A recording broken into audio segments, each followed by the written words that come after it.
Dear Reddit. Last night, I finally went on a date with this guy who's been asking me out for the past couple of months. He took me to a weight loss seminar. What's your what the peeping peep is this moment in your dating history? Went out with a girl for a first date. She took me to a Kumdo lesson, which is a Korean sword fighting sport.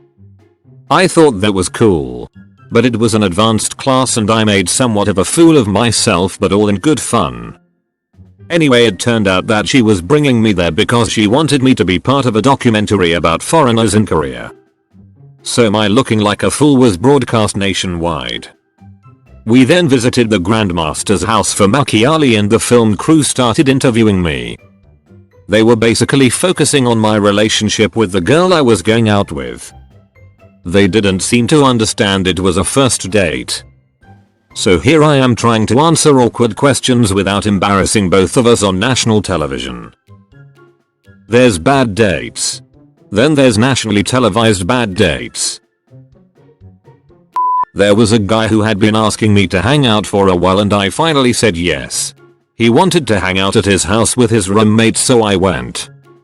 He took me into the basement where there was a dirty mattress on the floor and nothing else. I ran. To this day I have no idea what it was about, but I ran and never told anyone about it until now. Finally, someone with common sense. Your brain says run and you did. Good for you. When I was a teenager I worked at a retail store in the mall and a guy who worked a few stores down would always come in and talk to me. He was super sweet and genuine and would randomly take me to lunch, bring me coffee and the like. It was nice to just have someone to talk to and who seemed genuinely interested in me and what I had to say. He asked me on a date a few times and I always declined. I don't like the idea of dating someone who I work next to just in case it goes sour after a month or two. I finally agree to go on a date with him. Because good guys are hard to find. I couldn't just let him pass by. He picks me up at my house and on our way to dinner we get into a car accident. The driver's side was T-boned pretty badly and we ended up having to go to the hospital where he contacted his roommate, who then contacted my date's girlfriend. I must know what happened when his girlfriend found out he got in a car accident taking another woman out on a date. She was driving the other car. It was intentional. After my freshman year of college I met a guy on OkCupid and we went to get dinner at Fridays as our first date. Offered to give me a ride, but I said no. He was a couple years older, well dressed and started talking about how he'd started his own business after college and it was going well. Good for him. Bragging a bit, but hey, that's an accomplishment. So after we order he says let's play a game. We'll each take out our wallets and compare what's in them. Wasn't a joke. Literally started showing me his credit cards and bragging about the higher limits. Ending with clearly you can't afford to pay for this dinner. But don't worry, I can cover you. I was pissed and protested, but he wouldn't take no for an answer. So as we leave he says he wants to show me his car. Unfortunately it was before mine in the lot, so I had to walk by it. It was a white, windowless serial killer van. He begged me to peep him in it, right there in the Fridays parking lot. I was pretty glad I drove separately. Hopefully I won't need to do dating again ever. But if I do, your story has made me decide that if I do I will take my own transport. If you don't know them, always take your own transport for the first date or two. That goes for both sexes.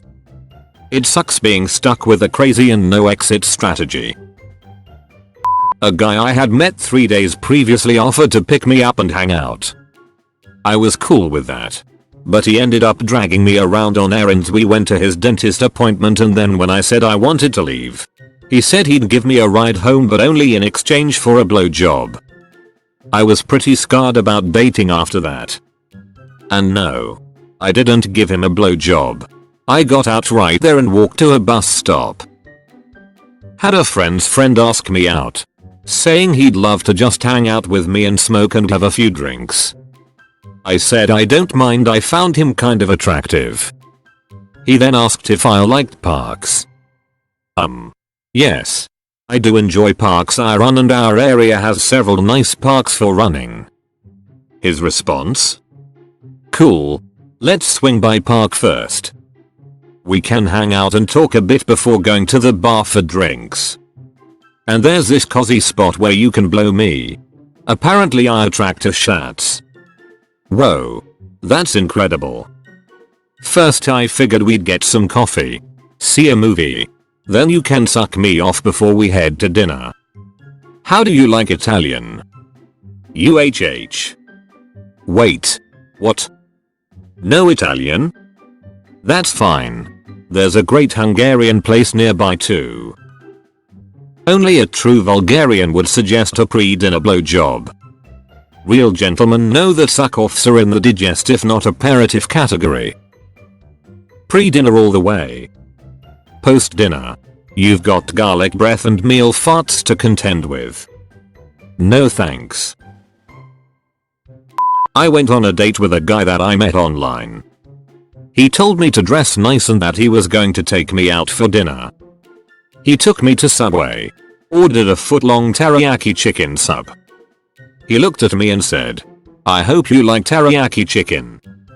We shared the sub in his car. Safe to say there was no second date. It's stories like this that make me feel like the guy in this scenario is doing a dare that his friends bet him he wouldn't do. Hey Tom. Bet you won't take a chick out on a first date to Subway. Buy one sub for yourself. And share it in your car with her awkwardly.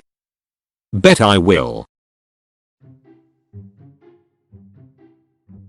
Went to pick a girl up at her house after meeting on a dating website. She seemed significantly larger than her photo, but only in the lower abdominal region.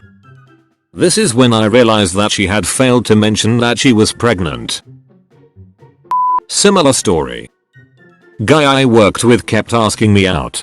I continuously said no. After about a year, I started to feel bad for the guy and said yes to a date. He asked me to lunch, so I figured it could be a quick easy date. He picked me and took me to Wendy. He made me order off the dollar. I could only get 2 things. After this very quiet lunch where he hunkered over his chicken nuggets like I would steal them, he said he needed to stop at Walmart. We go in and he heads to the lotion section. Strange, but whatevs. He then grabs 2 scented lotions and asks which one I like better. Being nice, I pick one. And he responds with, "Great. I'll use this for your massage."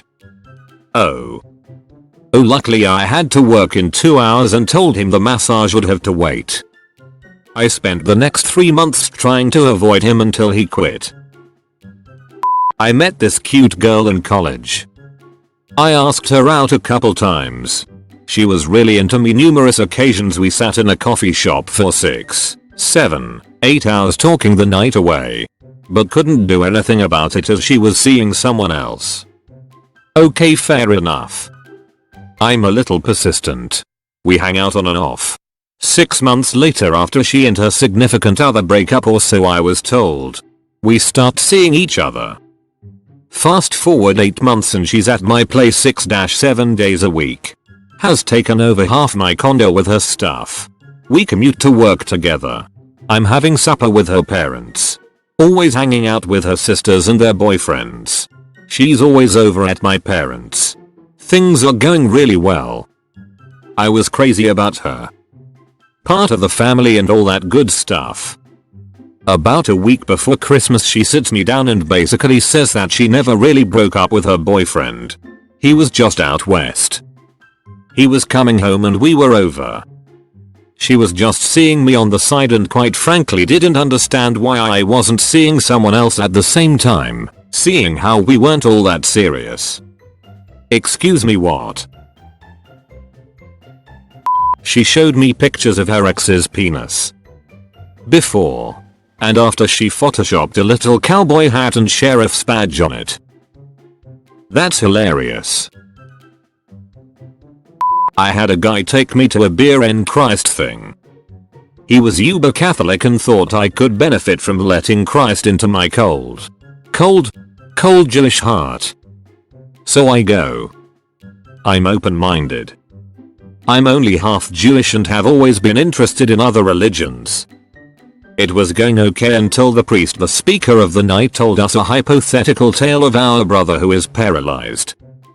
We have the ability to cure him with stem cells. He will walk as soon as the transaction is complete.